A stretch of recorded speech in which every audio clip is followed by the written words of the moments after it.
하나님 말씀은 창세기 21장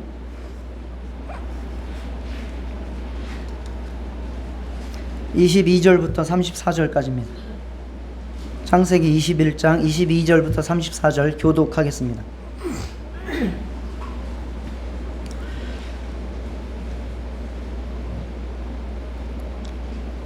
그때에 아비멜렉과 그 군대 장관 비골이 아브라함에게 말하여 이르되 네가 무슨 일을 하든지 하나님이 너와 함께 계시도다.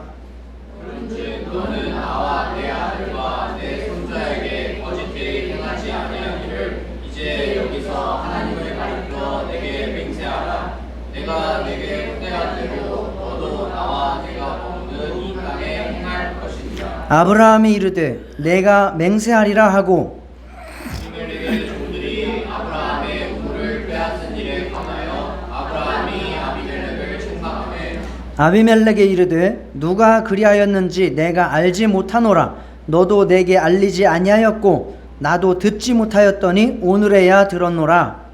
아브라함이 양과 소를 가져다가 아비멜렉에게 주고 두 사람이 서로 언약을 세우니라. 아브라함이 7 암양 새끼를 따로 놓으니 아비멜렉이 아브라함에게 이르되 이 7 암양 새끼를 따로 놓으면 어찌미냐. 아브라함이 이르되 너는 내 손에서 이 암양 새끼 7을 받아 내가 이 우물 판 증거를 삼으라 하고 두 사람이 거기서 서로 맹세하였으므로 그곳을 브엘세바라 이름하였더라. 그들이 부엘세바에서 언약을 세우매 아비멜렉과 그 군대 장관 비골은 떠나 블레셋 사람의 땅으로 돌아갔고 아브라함은 브엘세바에 에셀 나무를 심고 거기서 영원하신 여호와의 이름을 불렀으며 그가 블레셋 사람의 땅에서 여러 날을 지냈더라. 아멘. 예, 성경을 펴놓으시고 성경을 자세하게 꼼꼼하게 보시면서 함께 말씀을 들으시기 바랍니다. 지난주에는 여름 수련회를 진행을 했고 그곳에서는 다윗의 장막을 회복하자라고 하는 말씀을 나눴습니다. 저는 굉장히 은혜를 받으면서 준비를 했고 그 은혜 가운데 말씀을 전했는데 어떻게 잘 이해가 되셨는지 은혜가 되셨는지는 잘 모르겠고요. 함께하지 못하신 분들은 근데 이게 간단하게 그냥 대충 들어서 은혜가 되는 말씀이 아니라서 제가 이런 말씀을 드리는 겁니다. 그 함께하지 못하신 분들은 제가 최대한 좀 그거를 이제 동영상을 찍어서 유튜브에 올려놨으니까 한 번씩 들어보시고 솔직히 말해서 설교를 어떤 주제를 가지고 그거를 평생에 제가 목회하는 동안에 2번 한다는 보장이 없어요. 솔직히 말해서 그거는 제가 만약에 30년을 하든 40년들은 그 주제를 가지고는 거의 한 번 설교합니다. 그래서 그때 설교를 못 들으셨으면 그 이후에 그 설교를 다시 듣지 못할 수도 있어요. 그게 제 자랑이 아니라 그러니까 그것에 대해서 좀 관심을 가지시라 그 말이에요. 그래서 그런 면에서 이제 유튜브를 구독자도 없고 올리는 의미도 없지만 그걸 계속 올리는 이유는 이제 그런 의미를 가지고 올리는 것이니까 관심 있으신 분들은 유튜브 우리 안산 겨자씨 교회 치시면 나와요. 안산 겨자씨 교회 치시면 나오니까 거기에 가셔서 한 번씩 들으시면 되겠습니다. 그리고 그 전주에는 이스마엘과 하갈을 이제 아브라함이 내쫓아 보내는 장면을 보면서 우리가 갈등을 관리하는 방법을 좀 알아보고 또 믿음이 아닌 생각과 행태들을 내보내야 한다라는 말씀을 나눴습니다. 아브라함은 약속의 말씀은 계속해서 붙들었고 하나님의 약속이 아닌 것들은 계속해서 버렸기 때문에 믿음이 성장할 수 있었고 믿음의 조상이 될 수 있었어요. 그것이 굉장히 중요합니다. 오늘 본문도 그런 맥락에서 이해를 하셔야 됩니다.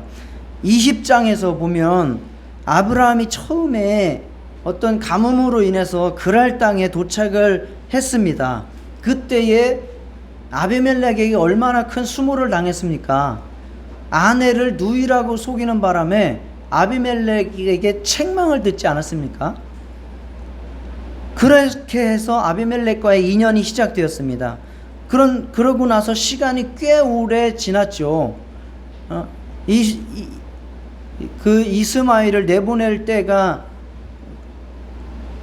그 이삭이 젖될 때니까 한 3, 4년은 지난 거예요.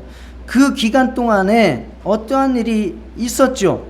그리고 나서 아비멜렉은 지금 아브라함을 굉장히 높여주고 있고 인정을 하고 있는 모습을 우리가 오늘 본문에서 볼 수 있습니다. 그래서 오늘 본문은 아비멜렉이 아브라함을 찾아와서 화친을 맺자고 하고 평화조약을 맺는 장면이에요. 평화조약을 맺고 있습니다. 그러니까 처음에는 책망을 받고 수모를 당하던 이 아브라함이 이제는 동등한 입장에서 아니면 더 위의 입장에서 평화조약을 지금 맺어주고 있어요. 내가 맺어줄게 이러면서 맺고 있어요. 성경을 자세하게 보세요. 자세하게. 그러면서 평화조약을 맺고 있습니다. 이게 왜 아브라함의 위상이 이렇게 높아졌는가? 그거는 당연히 하나님께서 함께 하셨기 때문입니다.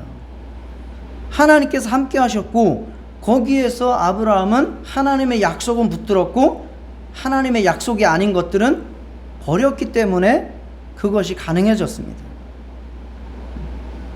그래서 그 위상을 가지고 하나님의 말씀이 적용되는 그 사회의 원칙을 아비멜렉에게 요구할 수 있었고 그래서 그러한 식으로 평화조약을 맺을 수 있었습니다. 그리고 그러한 모든 바탕에는 아브라함이 끊임없이 하나님과 교통하는 예배의 삶이 있었기 때문에 가능하다고 오늘 본문에서 말씀을 해주고 있는 것입니다.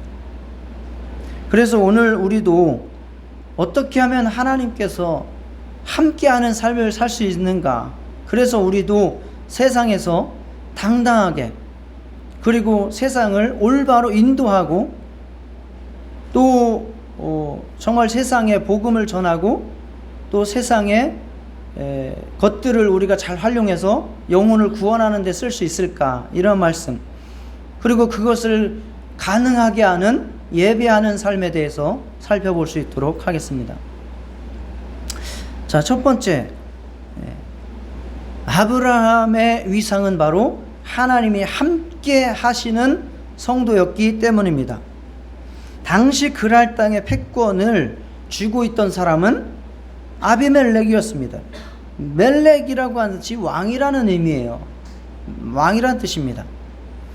그렇기 때문에 그는 왕이에요. 그 지역의 왕이에요. 여기에 보면 혼자 왔습니까? 또 누구를 데리고 왔습니까?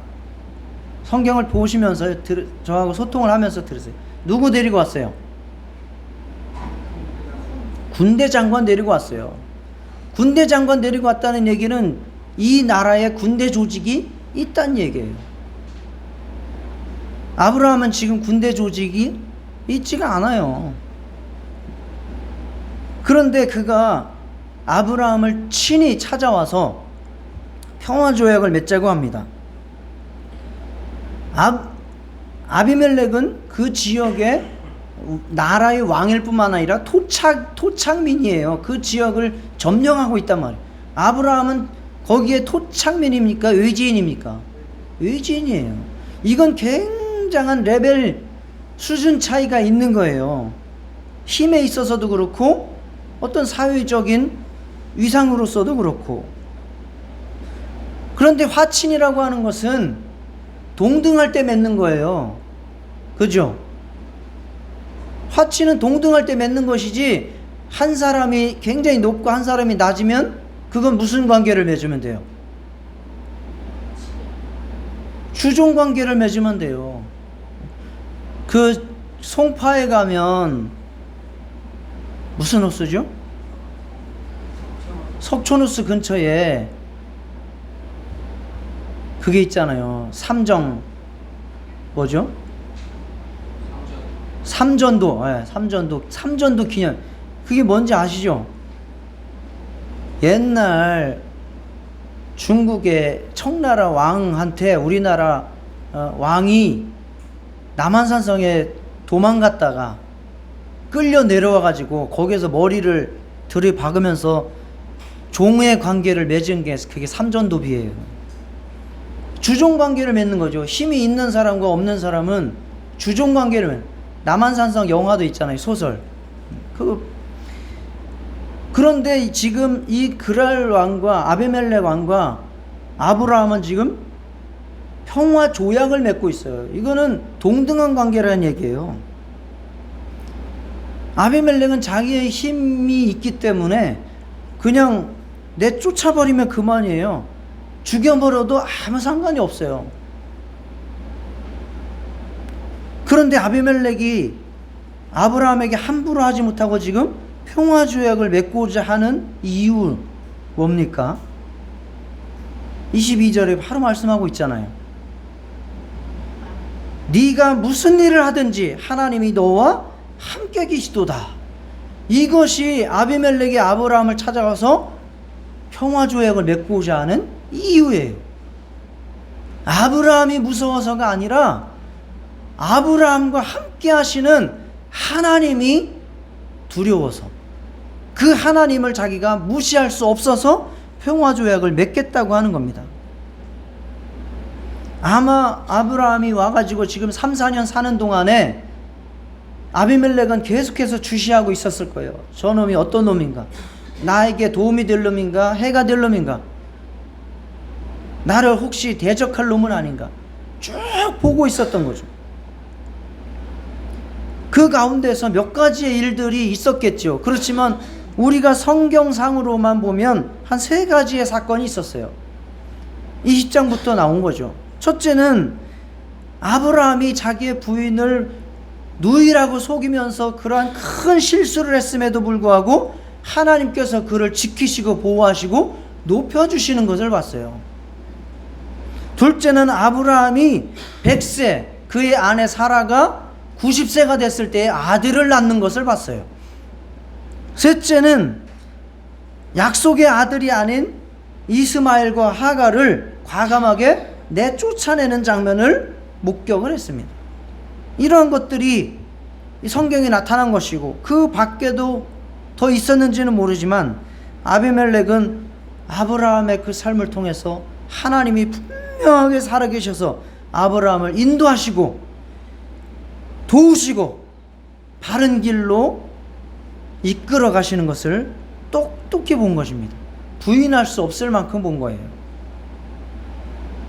그래서 하나님이 함께 하시는 저 사람은 내가 함부로 할 수 없다, 내가 감당할 수 없는 사람이다라고 결론을 내렸기 때문에 지금 아브라함에게 와서 평화 조약을 맺고자 한 것입니다. 우리도 세상에 비하면, 세상 사람들에 비하면 부족하고 힘도 없고 배운 것도 없고 그럴 수 있습니다.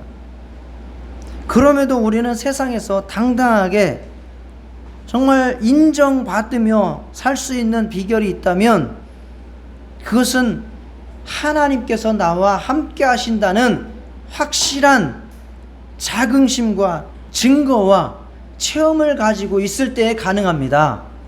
할렐루야. 나는 하나님의 자녀다. 나는 죄사함 받았다. 나는 지금 죽어도 천국에 갈 수 있다. 내가 지금 하는 일은 세상 일이 아니라 하나님의 일이다. 하나님이 나를 보증하신다. 하나님이 나와 함께 하신다. 라고 하는 분명한 자기 인식, 그리고 증거가 있을 때에 우리가 세상에 대해서 얼마든지 당당하게 살 수 있습니다. 우리는 이미 구원받고 하나님이 함께 하시는 자들이기 때문에 여러분들이 세상에 나아가서 이러한 당당함을 가지고 살아가시기를 축원합니다. 여기에 더해서 아브라함처럼 믿음을 쫓아서 살아감으로 말미암아 하나님께서 함께 하시는 증거들이 더욱더 많이 그리고 구체적으로 나타날 수 있기를 축복합니다. 우리가 세상 의지하고 세상 방법을 쫓아가면 우리는 계속해서 세상의 뒷국문이 그들의 눈치만 보면서 살아갈 수밖에 없습니다. 그러나 오히려 하나님 의지하고 하나님 말씀대로 순종하면서 살아가면 정말 하나님께서 나와 함께 하시는 그 증거로 말미암아 세상을 깜짝 놀래킬 수 있는, 우와, 저 사람은 하나님이 함께 하시는 자야 라고 하는 증거를 가지고 당당하게 살 수 있습니다. 하나님의 말씀은 반드시 성취되는 줄 믿으시고 담대하게 인내하면서 하나님 말씀 순종하고 의지하며 살아가시기를 축원합니다. 세상이 지금 나를 무시한다고 해도 믿음으로 살면 반드시 하나님께서 높여주실 때가 곧 올 것입니다. 이 땅에서 혹시 안 오더라도 천국에서 천양지차, 천국과 지옥의 차이로 그 위상을 우리가 확인하게 될 것입니다. 하나님이 함께 하시는 성도 다 되시기를 축원합니다.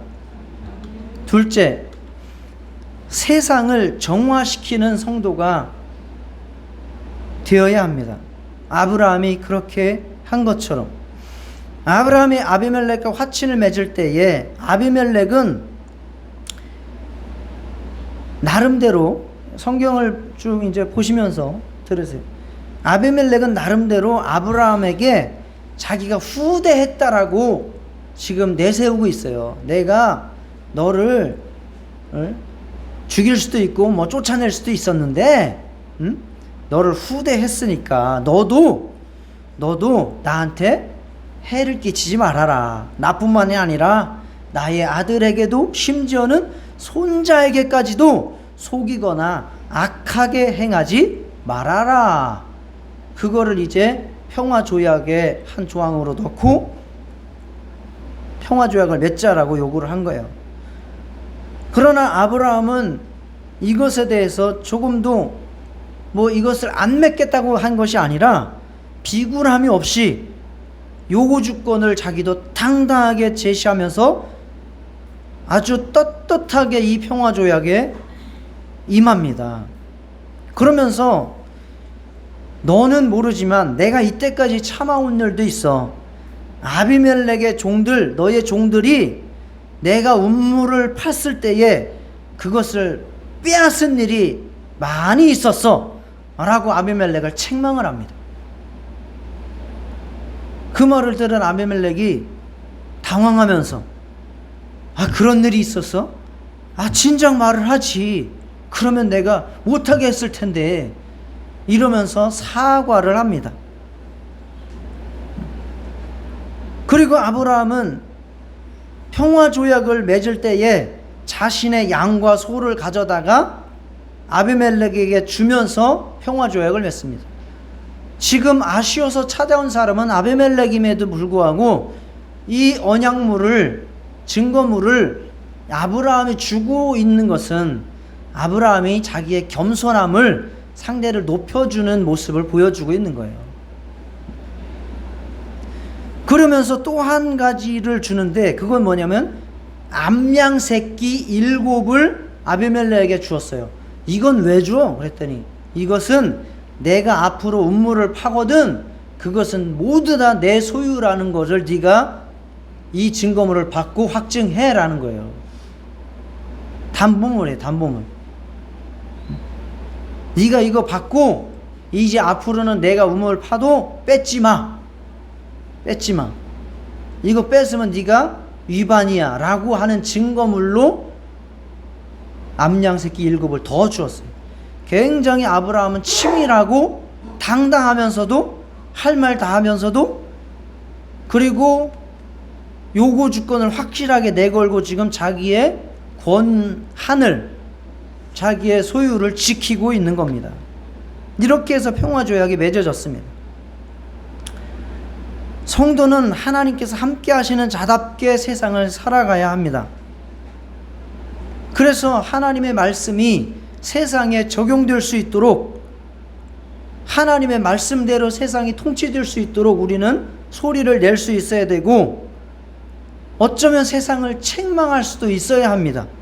그렇게 되려면 우리가 정말 하나님이 함께 하시는 증거를 가질 뿐만 아니라 하나님의 말씀을 우리가 믿고 우리도 그렇게 살아야 하는 그러한 책임, 그러한 삶이 있어야 됩니다. 아비멜렉에게 아브라함은 처음에 책망을 들었던 사람이에요. 그러나 이제는 3, 4년이 지난 후에는 아브라함이 오히려 아비멜렉을 책망하고 있습니다. 그만큼 3, 4년 동안 아브라함은 하나님의 말씀대로 살면서 이 아비멜렉이 가지고 있는 윤리나 어떤 삶의 위상을 아브라함은 더 초월하고 살았다라는 것을 말씀하고 있는 겁니다. 그리고 그는 당당하게 자기가 섬기면서 계약을 맺고 있습니다. 그리고 자기의 소유물에 대해서 확실하게 지킬 수 있는 조약을 맺고도 있습니다. 우리는 세상에 대해서 쪼잔하게 욕심을 부리는 듯한 삶을 살면 안 됩니다. 당당하게 우리는 세상을 섬길 수 있는 자가 되어야 됩니다. 그리고 과감하게 그들의 잘못을 용서해 주기도 해야 됩니다. 이것이 우리가 하나님의 복을 받는 비결이기도 하고 세상에서 지도자로서 리더로서 우리가 살아갈 수 있는 그러한 기반이 되기도 합니다. 그러나 우리가 힘이 없어서 그들한테 섬기고 그들한테 비굴하게 그렇게 살자는 얘기가 아니에요. 그들을 섬기되 어리석지 말고 분명하게 내가 이것을 하나님의 사랑으로 섬기는 것이다 라고 이야기를 할 수 있어야 되고, 용서를 하더라도 내가 힘이 없어서 지는 게 아니라 분명하게 이유를 밝히고 그것에 대해서 내가 하나님의 사랑으로 용서를 하는 것이다 라고 하는 것을 밝혀야 됩니다. 우리가 세상을 섬기고 나를 포기하는 것은 하나님을 위해서 내가 미친 듯이 살아가기 때문인 것이지 내가 정신이 나가서 그런 것이 아니다 라는 것을 우리는 분명히 해야 됩니다. 자, 한번 따라 하시겠습니다.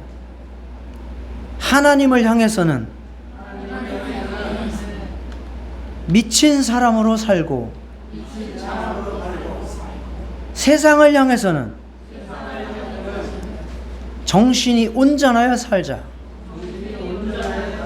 네. 이것이 오늘의 어쩌면 세상을 살아가는, 세상을 대하는 우리의 요지예요. 우리는 하나님을 향해서는 미친 것처럼 살아야 돼요.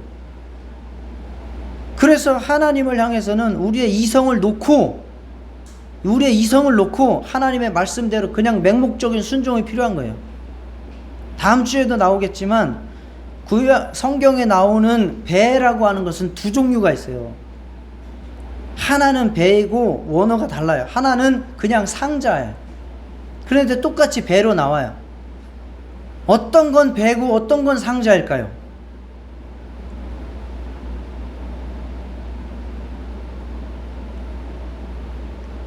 동력 장치가 있고 방향을 조정하는 키가 있는 것은 배예요. 그런 것이 없는 것은 상자예요. 요나가 자기 계획대로 다시스로 가는 배를 탔어요. 그거는 배예요, 상자예요? 배예요. 노아의 방주는 배예요, 상자예요? 상자예요. 모세가 아기 때 버리려고 태웠던 그 광주리는 배예요, 상자예요? 상자예요. 우리의 삶은 배의 인생이 되어야 돼요, 상자의 인생이 되어야 돼요? 상자의 인생이 되어야 돼요. 내 자발의 힘으로 내가 방향을 잡아가면서 살아가는 인생이 아니라 나는 그냥 맡기고 있을 테니까, 나는 상자에 그냥 누워 있을 테니까 하나님께서 방향을 잡아주시고 하나님께서 이끌어 가 주십시오 라고 하는 것이 우리의 인생이 되어야 합니다. 그래서 그게 미친 삶이죠. 하나님께는 그게 미친 삶이에요. 정신 똑바로 차리고 신앙생활 못합니다. 설교 듣다가 정신 차려야지, 이거 또 목사한테 속으면 안 돼 막, 이러면 어떻게 신앙생활 하겠어요? 정신 똑바로 차리고 신앙생활 하는 거 아니에요. 하나님께는 그냥 내 정신을 내려놓고 순종하는 거예요. 그렇지만 세상을 향해서는 미친 듯이 살아가는 게 아니에요. 세상을 향해서는 정신을 똑바로 차려서 어떻게 하면 하나님의 복음을 잘 전할까? 어떻게 하면 세상을 복음화시킬 수 있을까? 어떻게 하면 세상을 하나님의 나라로 만들 수 있을까? 이것을 정말 철저하게 생각하면서 정신 차리고 살아야 되는 거예요. 그게 지금 아브라함이 하고 있는 거예요. 자, 다시 한번. 하나님을 위해서는 미친 듯이 살고, 세상을 향해서는 정신이 온전하여 살자. 그거를 잘 이해하고 기억하고 나가시기를 축원합니다. 이거를 이해하시고 나요. 우리가 세상에 지는 것은 멍청하거나 우리가 힘이 없어서 지어서는 안 돼요. 그거는 내 실력이 딸리고 그랬을 때 그렇게 되는 것이지, 우리는 세상에서 성실하게 살아야 되고 실력도 있어야 되고 정신이 온전해서 세상에 이끌려가지 않아야 돼요. 그래서 모세가 기도할 때에도 세상에 나아가서 머리가 되어지도록 기도하시지 꼬리가 되라고 기도하지 않잖아요. 우리 어르신들이 옛날에 자손들 축복할 때 맨날 그 기도 했지 않았어요? 꼭 머리가 될지언정 꼬리가 되게 하지 마옵시고, 이제 설 때 막 축복 기도하지만 항상 모세도 그렇게 우리 아들 축복했는데, 세상에 나가서 우리가 그렇게 그래서 열심히 살아야 되고, 어렸을 때 공부도 열심히 해야 되고, 열심히 일도 해야 되고, 실력도 키워야 되고, 성실하게 살아야 되는 이유가 다 그런 데 있는 거죠. 그런데 이것을 거꾸로 살아요. 사람들이 거꾸로 살아요. 하나님을 향해서는 정신을 똑바로 차리려고 막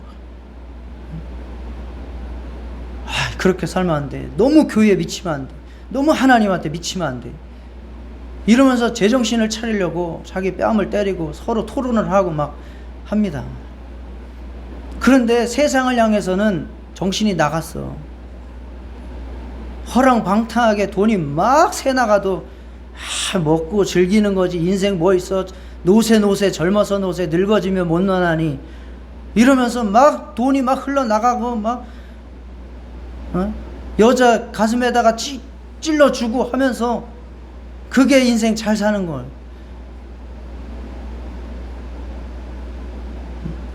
사기 맞고 주식해서 쪽박 차고 도박하다가 다 날려먹고 뭐 이러면서 그게 세상에서 잘 사는 것처럼 거꾸로 돼야 되냐. 거꾸로 하나님한테 이용을 당할지언정 세상에는 이용을 당하지 마세요. 세상에는 이용을 당하는 게 아니라 섬기라고요. 자, 한번 따라 하시겠습니다. 세상에 이용당하지 말고 세상은 섬기자. 세상은 내가 이용당할 곳이 아니라 섬겨야 되는 거예요. 내가 힘이 없어서 무릎 꿇는 데가 아니라 내가 힘이 있지만 너희에게 내가 섬긴다라고 하는 자세로 살아가셔야 됩니다.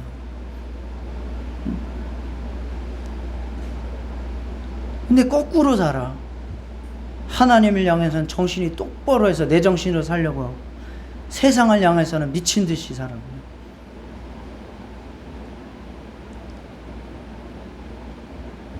그건 믿음이 아닙니다.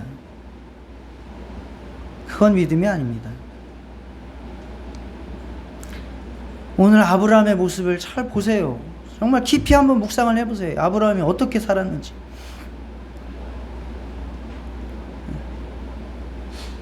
하나님의 말씀대로 세상의 빛과 소금이 되어서 정의를 실현시키는 삶을 살았습니다. 그리고 사랑을 나타냈습니다. 주님이 주신 축복들을 가지고 자기가 위상을 높였습니다. 그렇다고 해서 그가 굴림해서 아비멜렉을 자기 아래 굴복시킨 게 아니에요. 섬겼어요. 다 줬어요. 지금 증거물도 주고 약조물도 주고 다 줬어요. 바로 이와 같은 삶이 그리스도인이 세상을 향한 삶이 되어야 됩니다.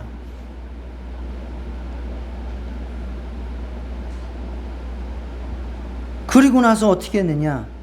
운물을 지킨 거예요. 운물을 지킨 거예요. 주님이 주신 축복들을 생명을 살리는 곳에 사용해야 됩니다. 운물은 생명입니다. 사막에서 생명입니다. 그리고 생수는 하나님과 하나님의 말씀에 대한 비유예요. 운물을 지켰다는 것은 바로 아브라함이 영혼을 살리는 일에 있어서 그가 근거지를 만들고 그걸 통해서 하나님의 일을 해 나가려고 했다는 거예요. 즉 교회와 복음을 위해서 우리의 인생을 투자하고 섬기고 그렇게 사용하면서 영혼을 살리는 삶을 살아가야 된다 그 말입니다. 그것이 아브라함이 세상을 향해서 가졌던 자세입니다. 자, 그래서 세상을 향해서 어떻게 하면 영혼을 더 구원할 수 있을까? 어떻게 하면 세상을 바르게 인도하고 정화시킬 수 있을까? 라고 하는 고민을 가지고 세상을 정신 차리고 살아가실 수 있기를 축원합니다.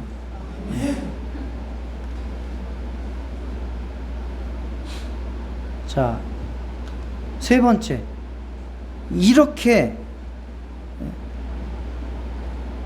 하나님이 함께 하시는 삶, 그리고 그걸 바탕으로 해서 세상을 정화시키고 영혼을 살리는, 복음화시키는 그러한 삶을 살기 위해서 기본적으로 가진 아브라함의 믿음은 우리가 첫 번째, 두 번째 시간에도 살펴봤듯이 예배하는 삶입니다. 평화조약을 맺은 곳이 브엘세바입니다. 브엘세바 성경, 여러분들 성경 밑에 나오면 뜻이 다 나올 거예요. 맹세의 운물이란 뜻입니다. 맹세의 운물. 아브라함은 그곳에 에셀나무를 심었습니다. 에셀나무를 심고 거기서 영원하신 하나님의 이름, 여호와 이름을 불렀습니다. 나무를 심은 이유는 뭘까요? 이유가 다 나와 있죠? 나무를 심는 이유는 그게 예배하는 장소로 심는 거예요. 예배의 처소로 심는 겁니다. 아브라함은 자기를 이 그랄 땅에서 지켜주시고 보호해 주신 것에 대해서 감사를, 은혜를 찬양했을 겁니다. 그리고 그 평화조약이 잘 맺어질 수 있도록 기도했을 겁니다. 그리고 그곳에서 운물을 파고, 맹세의 운물을 파고 그곳을 지나가는 목마르고 지친 자들을 살리겠다고 다짐하는 기도를 드렸을 겁니다. 이것이 바로 아브라함이 하나님을 향한 기본적인 힘이었고 믿음이었고, 또 아비멜렉을 향해서 그의 믿음이 증거될 수 있는 능력이었습니다. 아브라함이 에셀나무를 심었던 것은 바로 우리가 주일 예배를 통해서 하나님을 만나고 경험하고 체험하는 것을 바르게 해야 된다라고 하는 믿음을 우리는 갖게 됩니다. 우리는 제일 주일 예배와 그리고 삶의 예배를 통해서 하나님을 올바로 섬겨야 됩니다. 우리는 주일에 와가지고 온전히 오늘날까지 하나님께서 나를 인도하시고 함께 해주시고 축복해 주신 것에 대해서 감사하셔야 됩니다. 그리고 하나님께서 지금 나에게 주시는 그 말씀을 가지고 내 영혼의 힘이 되고, 또 내가 버릴 것을 버리면서 세상을 향해서 나아가서 정말 바르게 살 수 있고, 또 세상을 바르게 인도할 수 있는 그런 자세와 능력을 갖춰야 됩니다.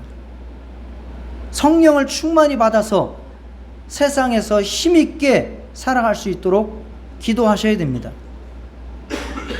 그리고 세상에 나아가서 정말 그들에게 하나님이 나와 함께 하시는 그 증거가 나타날 수 있도록 복을 달라고 기도하셔야 되고, 정말 정말 세상에서 내가 영혼을 구원할 수 있는 그런 삶을 살 수 있도록 해달라고 기도하는 예배가 되셔야 됩니다.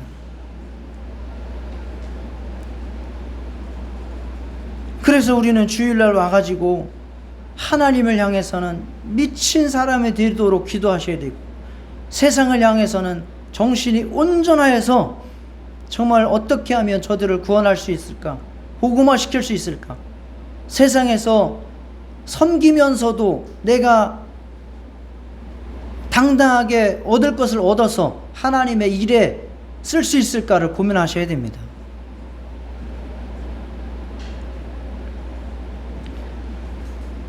여러분, 오늘 아브라함의 아비멜렉과의 이 평화조약, 여러분 우리도 정말 하나님께서 함께 하시는 증거가 충만하게 나타나는 저와 여러분 되시기를 축원합니다. 그렇게 기도하시고 사모하시고, 그래서 그것을 가지고 세상에서 무시당하는 게 아니라 오히려 정말 세상이 깜짝 놀랄 만한 그러한 하나님의 역사가 여러분의 삶에 나타나기를 축원합니다. 그래서 그걸 바탕으로 해서 정말 세상을 정화시키고 또 세상을 복음화시키고 세상을 온전히 섬기는 그러한 성도가 되실 수 있기를 축원합니다.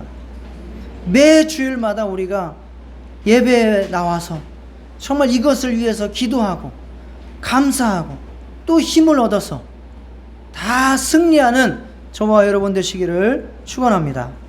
이 시간 다 같이 정말 하나님 나와 함께 해주십시오. 세상을 향해서 올바르게 믿음으로 승리하게 해주십시오 라고 기도하시겠습니다.